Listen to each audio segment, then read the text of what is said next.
आज की क्लास में हम सीखते हैं, कल हमने सीखा था सलवार जोड़ना, उसमें प्लेट डालने और बेल्ट बनाना। आज हम सीखते हैं मोहरी हम कैसे बनाएं। देखिए, इस तरह की आप पट्टी लें, या फोम की भी ले सकते हैं, बुकरम की भी ले सकते हैं, पेस्टिंग बुकरम की भी ले सकते हैं। ये अब हमने जितनी ये फोम है, जितनी भी चौड़ी आपको मोहरी बनानी है, देखिए उससे चौड़ी ये कपड़ा ले नीचे लगाने वाला। अब हम इस कपड़े को इस पे ऐसे करके यहाँ पे सिलाई लगा देंगे।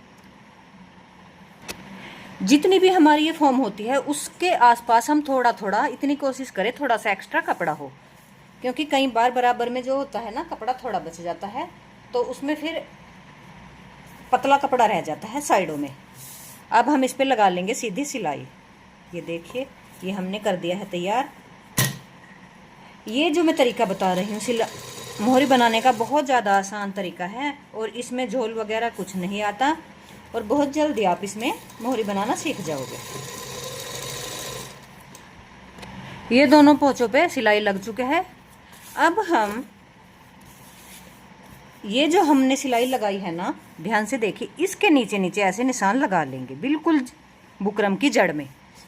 कई तरीके हैं मोहरी बनाने के, लेकिन मुझे सबसे आसान और अच्छा तरीका ये लगता है, मैं वही आपको बताऊंगी।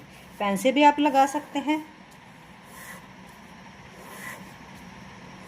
ऐसे करके ऐसे ही हम दूसरी पे निशान लगा लेंगे। देखिए, अब हम ये बुकरम, ये जो बुकरम है हमारी इस साइड ये है, ऐसे मोड़ के इसका सेंटर बना लेंगे और सेंटर पे हम एक कट लगा लेंगे। इसी तरह हम दूसरी बुकरम पे भी कट लगा लेंगे। इस पे भी हमने कट लगा लिया है। अब हमारा जो सलवार है, सलवार हम ऐसे देखिए, ये यहाँ से ऐसे मोड़ के इस पे भी यहाँ पे एक बीच में कट बना लेंगे। ऐसे ही हम दूसरे पोंचे पे कट बना लेंगे। अब ये जो हमारा कट है, देखिए बच्चे जो क्या गलती करते हैं, कई बार वो एक साइड में ये बुकरम ज़्यादा ले लेते हैं, एक साइड में थोड़ा। उससे क्या होता है, यहाँ पे बराबर में कपड़ा हमारा बच जाता है, खाली कपड़ा रह जाता है, उस पर अच्छी तरह से सिलाई नहीं लगती।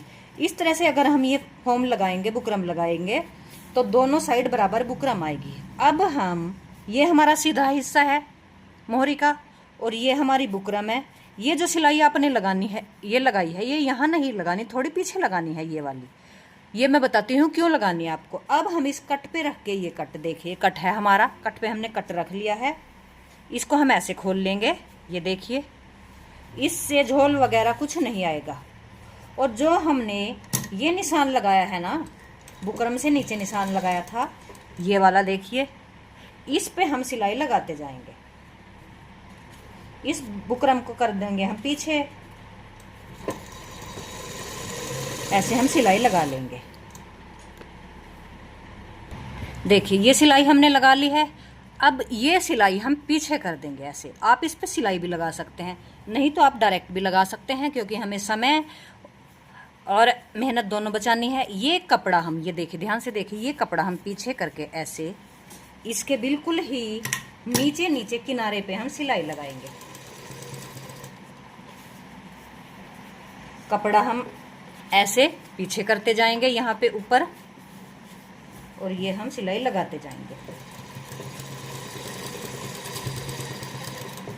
ये हमें ऐसे करना है, झोल ना आए।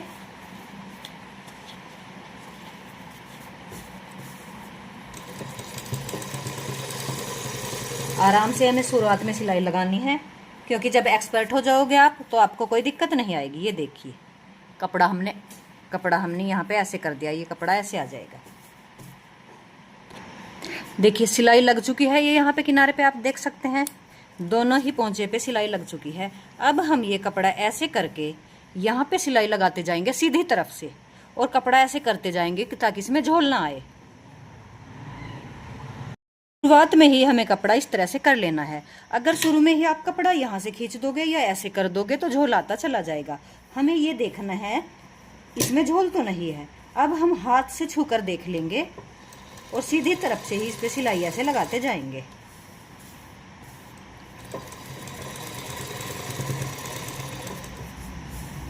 ये देखिए, ये वाला कपड़ा ना तो हमें ज़्यादा खींचना है और ना ही ज़्यादा टाइट रखना है।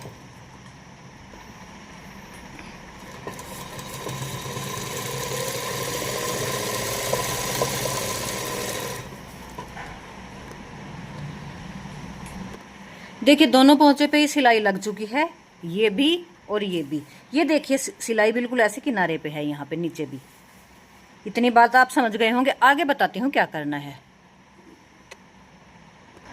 देखिए कुछ बच्चे क्या गलती करते हैं, ये जो सिलाई है हमारी, ये सिलाई है, ये सिलाई है पट्टे की, ये कई बार आगे पीछे ऐसे करके यहाँ से एक सार किया और ऐसे सिलाई लगा दी। लेकिन कई बार ये देखिए ये सिलाई आगे पीछे हो जाती है, तो हमें क्या करना है, इस सिलाई को सिलाई के ऊपर रख के, सिलाई इस सिलाई पे मैंने ये सिलाई रख दी है निचली, ये देखिए रख दी है। अब हम नापते हैं, हमें मोहरी कितनी लेनी है। मोहरी बनानी है हमें 7 और 1 इंच ले लेते हैं हम ये मार्जिन के लिए। अब मैं ये एक्स्ट्रा कपड़ा पहले ही कटिंग कर दूंगी। ये क्यों कटिंग करूंगी मैं, देखिए इतनी सिलाई में मोहरी लगाने से बच जाऊंगी, इस पे इतना मेरा ये टाइम बचेगा जो यहाँ से कटा है। ये देखिए आप स्टेप बाय स्टेप मैं एक एक चीज आपको बताने की कोशिश कर रही हूँ। आशा है आपको पसंद आ रही होंगी मेरी बातें बताई हुई। ये हमने रख लिया है 7 इंच और ये 1 इंच रख लिया है हमने सिलाई के लिए।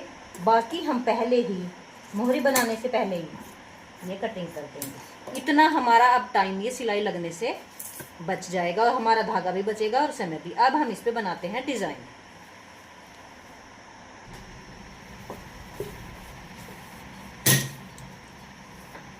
आप इस पे शुरू में सादा डिजाइन बनाना सीखोगे।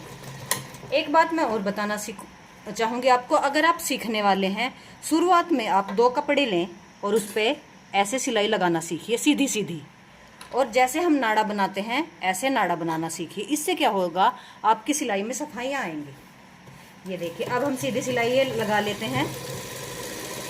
सिलाई हमारी ना तो ज़्यादा बड़ी चाल की हो और ना ही ज़्यादा छोटी चाल की हो, मीडियम चाल की हो। ऐसे भी हम दूसरे पोंचे पे सिलाई लगा लेंगे।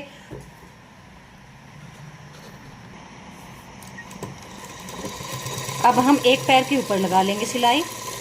आगे आगे मैं आपको और अच्छे अच्छे डिजाइनें बताऊंगी, और किसी की यूट्यूब पर भी आप देख सकते हैं, आपको नए नए डिजाइन मिल जाएंगे। लेकिन पहले आप सिंपल डिजाइन बनाना सीखो। देखिए ऊपर नीचे 2-2 लाइन हो चुकी है। अब मैं आपको लहरिया डालना सिखाऊंगी। लहरिया डालने के लिए आपको चाल बारीक करनी है, ठीक है। चार बारीक करने के बाद आप इसको हाथ से ऐसे हिलाते रहेंगे। कैसे हिलाते रहेंगे मैं देख के आपको बताती हूँ। जब भी आप मोहरी बनाएं तो ऐसे आप हिलाते रहे।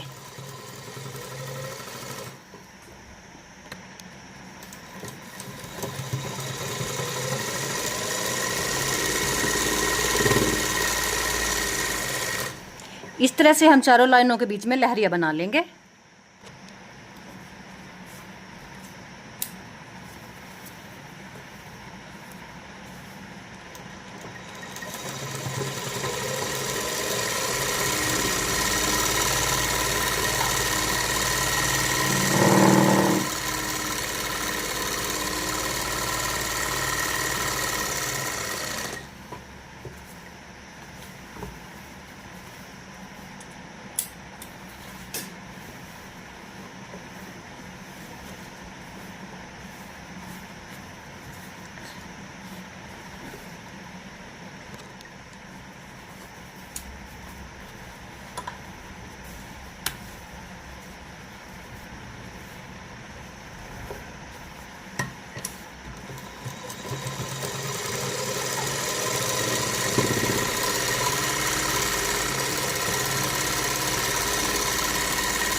अब हम इस पे ऐसे बनाएंगे। देखिए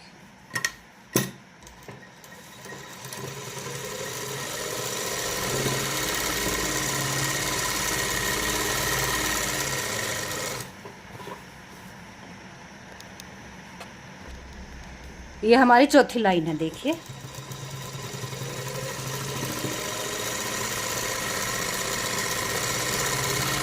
इससे देखिए कितनी भरी भरी ये मोहरी हमारी लगती है।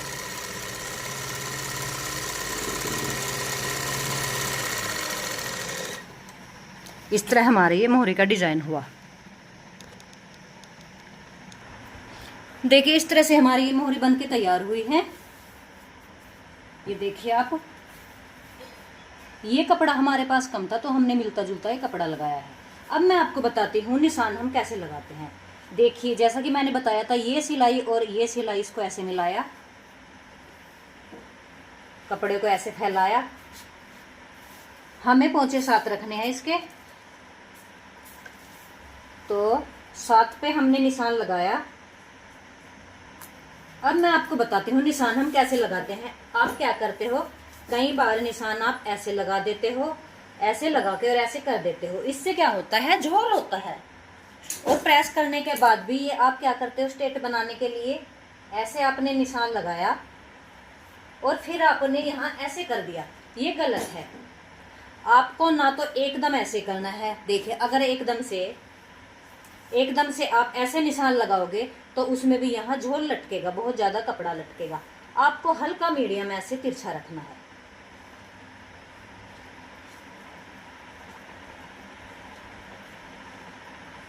हल्का सा तिरछा रखना है, बस ये करना है आपको।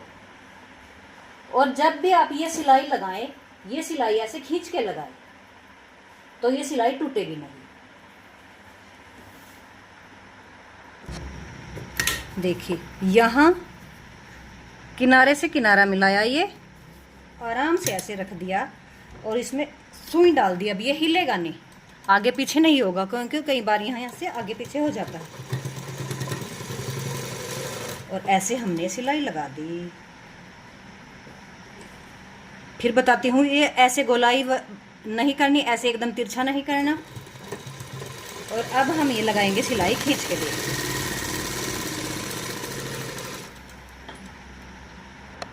देखिए इस तरह से हमारा ये सलवार पूरा हो चुका है। इस सिलाई को हम कितना भी तोड़ ले नहीं टूटेगी और ना इसमें झोल है। ये देखिए, ये पहचान है, बिल्कुल अच्छी सिलाई है। बिना प्रेस के भी आप इसको ऐसे रख सकते हो, तो यहाँ पे कुछ भी रिंकल नहीं है। आशा है आप इस तरह से समझ गए होंगे। अगर आपने सलवार कमीज बनाना सीख लिया तो आप 35-40% काम कवर करना सीख जाओगे, क्योंकि ज़्यादातर बुटीक में सलवार कमीज, पैंट, प्लाजो ये आते हैं। उसके बाद आते हैं ब्लाउज और ड्रेसेस वगैरह। Thank you for watching.